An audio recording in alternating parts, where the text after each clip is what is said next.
Alright. Got a mess going on right here, but you know, it's whatever. I'm changing my antenna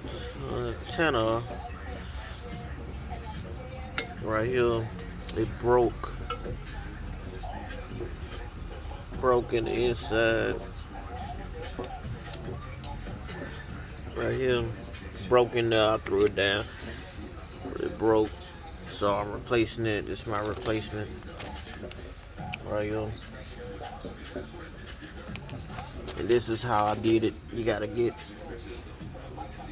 I just unscrews a few screws, and you gotta smooth this out the way. Screw this off. The only screw that's holding that up, that's holding this, the antenna.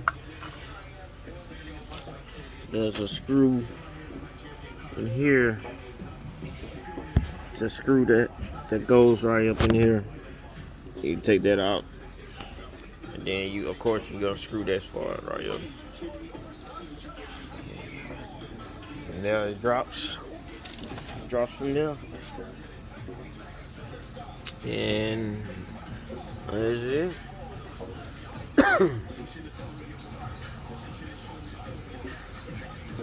So I'm finna put this on, and that should be a wrap.